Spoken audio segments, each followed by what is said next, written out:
सुप्रभातम विद्यार्थियों, हम अध्ययन कर रहे हैं किरातार्जुनीयम प्रथम सर्ग के पद्यों का पहला श्लोक। आप देखिए, पुस्तकें खोल लीजिए क्योंकि उच्चारण की शुद्धि आपको पुस्तक में देखकर और मुझे सुनकर आसानी से हो पाएगी।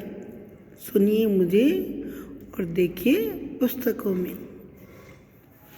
श्रिये कुरुणामाधिपस्य पालनीं प्रजासु वृत्तियमयुङ्क्तवेदितुं सवर्णलिङ्गे विदितः समाययौ युधिष्ठिरं द्वैतवने वनेचरा।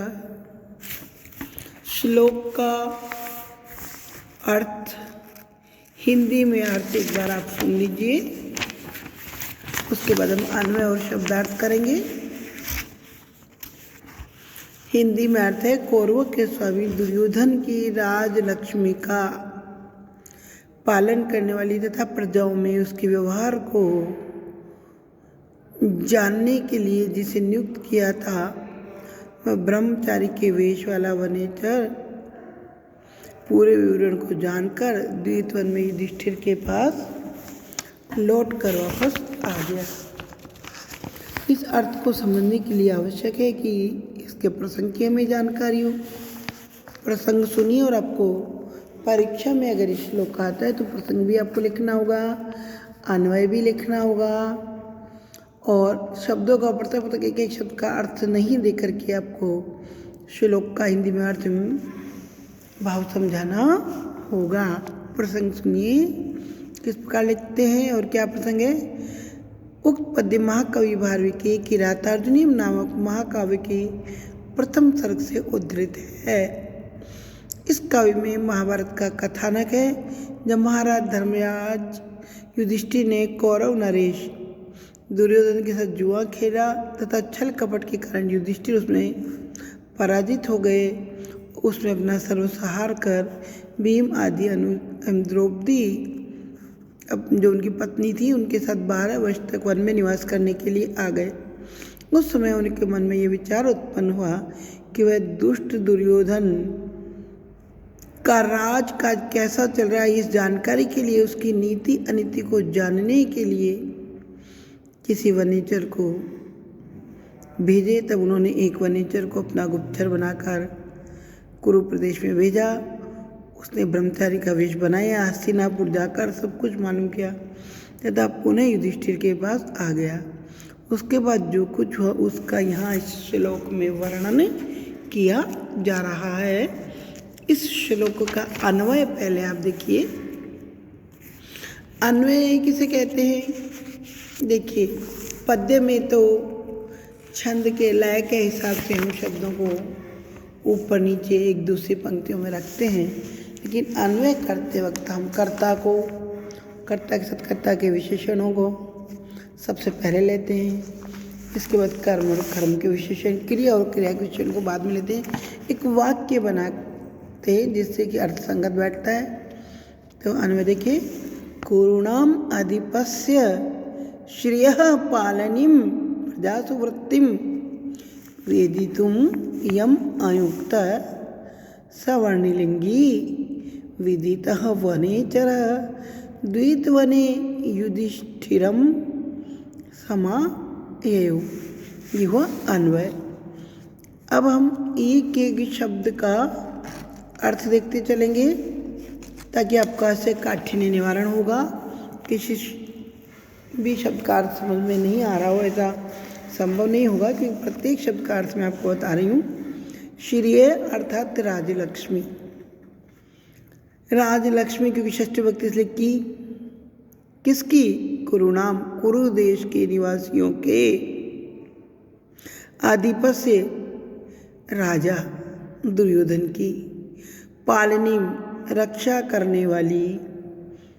प्रजासु प्रजा में वृत्तिम उसके व्यवहार को। यम जिसे अयुक्त अर्थात नियुक्त किया था। वेदितुम जानने के लिए। स अर्थात वह वर्णलिंगी ब्रह्मचारी रूप धारण करने वाला वनेचर विदितः सभी समाचारों को जानकर त्या प्रत्यय जो भूतकाल में लगता है समायु वापस आया। कहाँ आया? युधिष्ठिरिम, जिस पांडव युधिष्ठिर के समीप। ये लोग कहाँ ठहरे हुए? द्वैत वन में। तो द्वैत वने, द्वैत नाम है उस वन का जहाँ ये लोग रहते थे। द्वैत नामक वन में वनेचर है अर्थात अरण्यवासी वह भी। और इस प्रकार व्याख्या होगी। द्रौपदी और भाइयों के साथ वन में रहते युधिष्ठिर ने हस्तिनापुर जाकर सब कुछ मालूम किया तथा पुनः युधिष्ठिर के पास आ गया। उसके बाद जो कुछ हुआ उसी का यहाँ वर्णन किया गया है। विशेष विवरण में आप देखिए, कवि ने अपने काव्य का प्रारंभ मंगल सूचक श्री शब्द के प्रयोग से किया है। इससे छंदोविषयक दोष की संभावना निरस्त हो जाती है। कवि की मान्यता है कि किसी राजा का शासन प्रजा के प्रति उसके सद्व्यवहार पर ही निर्भर रहता है। अतः इस महाकाव्य का प्रमुख पात्र युधिष्ठिर सर्वप्रथम दुर्योधन के जनता के प्रति व्यवहार को जानने के लिए ही गुप्तचर भेजता है।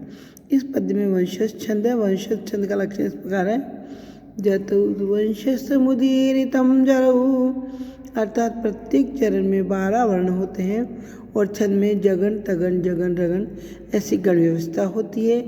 इस सर्ग में 44वें छंद तक वंशस्थ संवर्ण छंद है। यहाँ पर वने वने चरे स्वर व्यंजन समुदाय की आवृत्ति होने से वृत्ति अनुप्रास अलंकार भी है।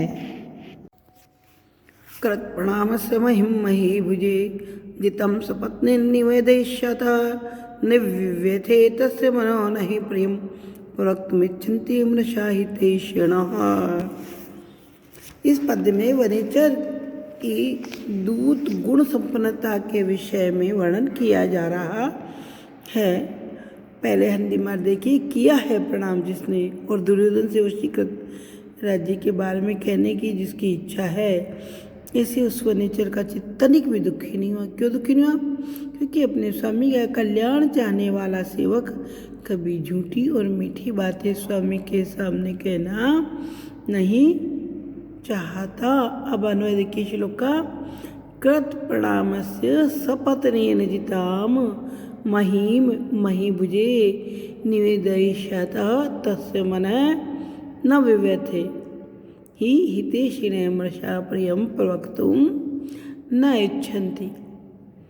अब देखिए शब्द से एक एक शब्द का अर्थ कृत प्रणाम से कर चुका है प्रणाम जो, अर्थात नमस्कार करने वाले, तस्य उस वनेचर का,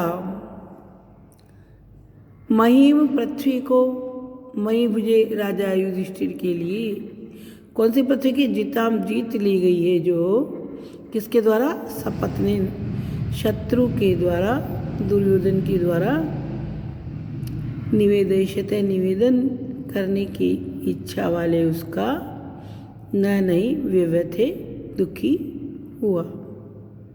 ही सचमुच में प्रियम यानी अच्छे,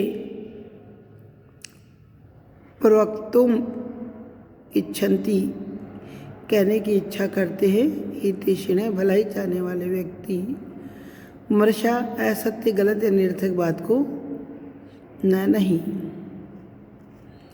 हितैषिण हित इश प्लस श्रेणी भलाई चाहने वाले, तो भलाई चाहने वाला जो है वो झूठी मीठी बातें करना नहीं चाहता। व्याख्या देखिए इसकी करोगी। युधिष्ठिर के पास पहुंचकर ब्रह्मचारी वेशधारी किरात ने उसको प्रणाम किया और अपना जाना हुआ वृत्तांत कहना शुरू कर दिया। कवि का कहना यह है कि उस किरात के चित्त में जरा भी इस बात की चिंता नहीं हुई कि मैं इस राजा युधिष्ठिर का यह प्रिय समाचार कैसे कहूँ कि आपके शत्रु दुर्योधन ने आपके सारे राज्य को अब नीति के प्रयोग से वश में कर लिया है और अब वह वहाँ सफल शासक बन गया है, क्योंकि स्वामी का हित से आने वाला कभी भी झूठी प्रिय बात कहकर उसे धोखा देना नहीं चाहता। तो वनेचर की उदारता, वनेचर की निडरता का इस श्लोक में वर्णन किया है। किसने? कौन से महाकवि है इसके रतानियम के? भारवी ने। तो तथ्य संग्राहक जो गुप्तचर था उसका प्रथम आवश्यक गुण होता है सत्यवादिता। युधिष्ठिर द्वारा नियुक्त ये किरात सत्यवादी है और हितैषी व्यक्ति चाटुकारिता पसंद नहीं करते।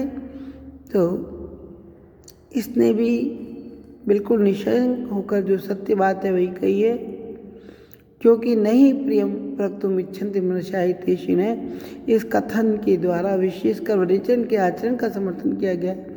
इस प्रकार कथन मनोहर सूक्तियों के रूप में व्यवहृत होते हैं, क्योंकि समर्थन किया गया ऊपर वाले वाक्य का, इसलिए अर्थांतर न्यास अलंकार है। जहाँ एक वाक्य का दूसरे से समर्थन किया जाए वहाँ अर्थांतर न्यास अलंकार होता है, इसलिए इस श्लोक में अर्थांतर न्यास अलंकार है।